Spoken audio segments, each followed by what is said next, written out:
Hello, and welcome to the latest episode of Through the Pages. I am delighted to share this book with you. It is Interior Chinatown by Charles Yu. I got this in LA when I visited a month-ish ago. I had seen a friend post it, Jared Bartman, referenced on here a couple times, always sending the fire book recommendations, and not only does the cover just leap out as something like, if I had never heard anything on it, I'd be like, that's the type of thing I like. It carried that recommendation, and then I don't like to read a ton on the backs because I don't want to be like, know everything I don't like to know even the big things that are coming. Like, he lives for a while, and after his divorce, like, that's not this, but to know that something like that is coming to me is leading, and I like to just be as like blank slate as possible. But there were a couple of things on the back where it's like, okay, interesting, I like hearing this, and it was a fascinating book. So I'll kind of give you a little like preview here. Like, it's written like a script almost, and there are parts that are more like dense, just like straight like a normal novel. And it just tees it up in an interesting way. So I will say that there was a point in the book, maybe halfway, where I was almost getting frustrated with the format. I was starting to not understand the dynamic of it. So he's an actor, and it kind of blurs. He's like it's my guess here. I think my summation here is right. Is that it's written as a script because he is a character in his own life, and it speaks to the perspective or the kind of the place Asian Americans have fallen in society, that they don't feel like they're a main character, and that even in his life, as the back mentioned, he's not even a main character in that. And so it kind of begins in that way and develops more. But then also, like, he is doing a show or like doing acting and stuff, and then that script is sunk up with that. And so it's tough to know sometimes when like fictionalized like thing he's working in is happening versus reality. And so there was a point where it was getting so blurry that I was becoming frustrated, because I was like, I keep reading, should I stop and like reassess, like, and better understand what this is? But then also is like, I don't think that's how it's supposed to be. I think you're supposed to see that this is kind of an abstract presentation on this novel. And I kind of reconciled it by thinking of Eternal Sunshine of the Spotless Mind, one of my favorite movies, that if I saw or like read a book of that, it would be very strange to gather the vision that Charlie Kaufman had in his head and may become frustrated by it being scattered, or just the way that it's laid out, the narrator in it.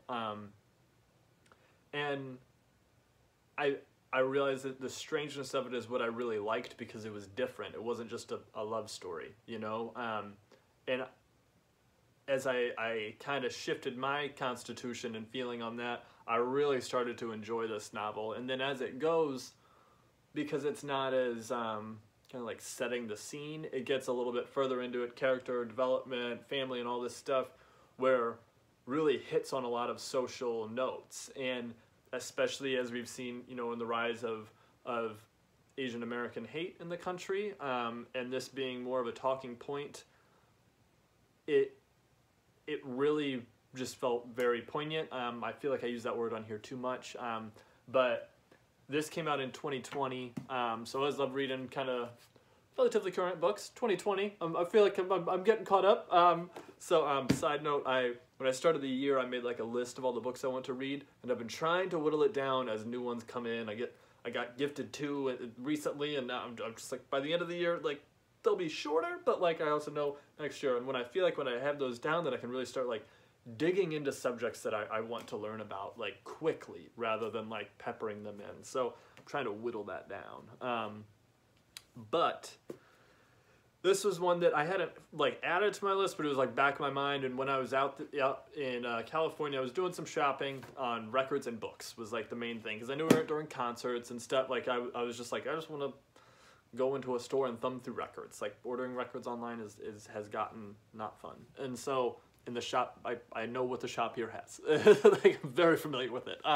So I saw this book at, gosh, I cannot think of it. I've been trying to kind of think of it as I go here.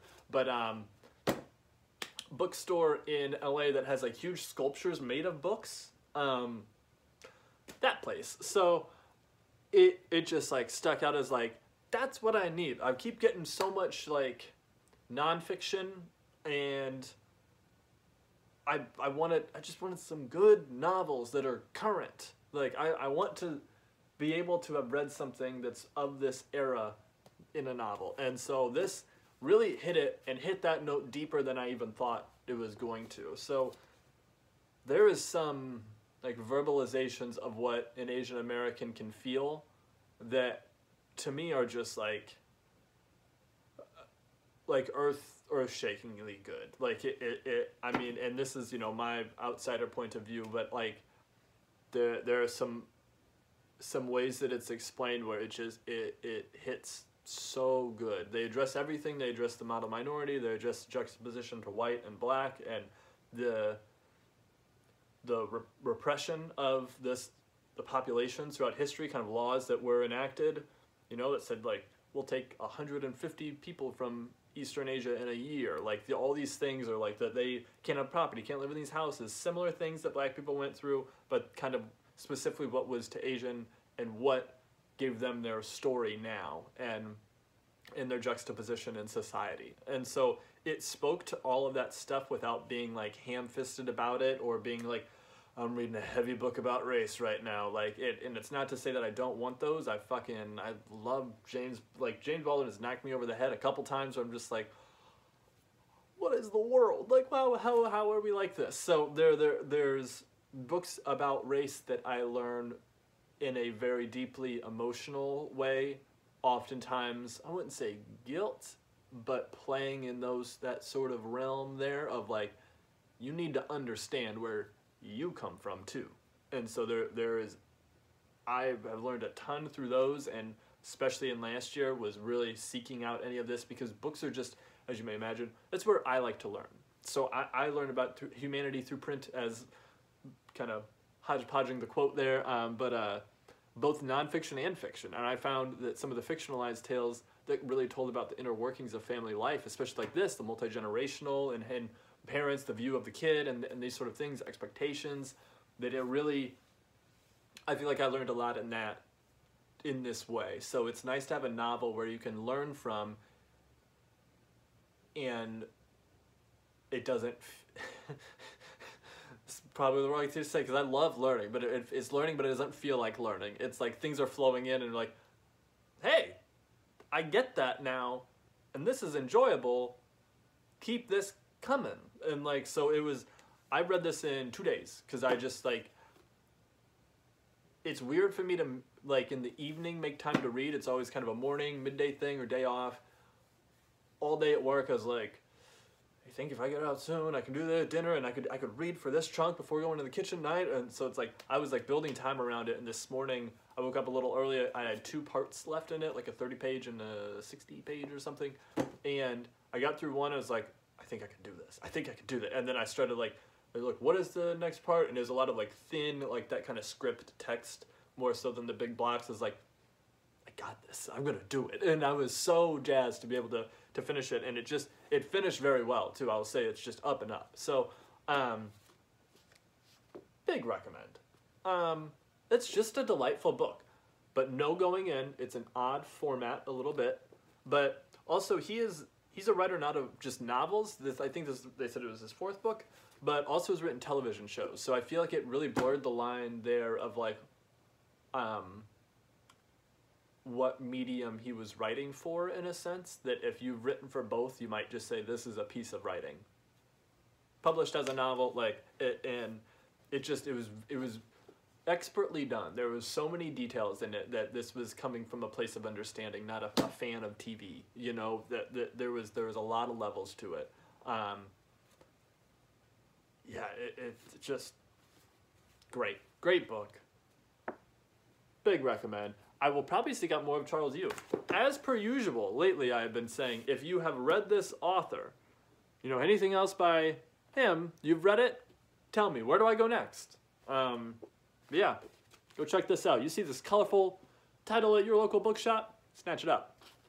One more thing, trying to get better at the YouTube stuff, so hit the subscribe button. You know, maybe if you like this video, hit the little like. That shows me you're out there existing. And I'm going to keep doing these videos regardless because it's fun for me. But it's nice to know that people are out there. And so I'd love to hear from you. Leave a comment. Leave a comment that just says, Joe, you're a weirdo. I'm not watching anymore. Any comment. I'll take pretty much any comment. Appreciate you.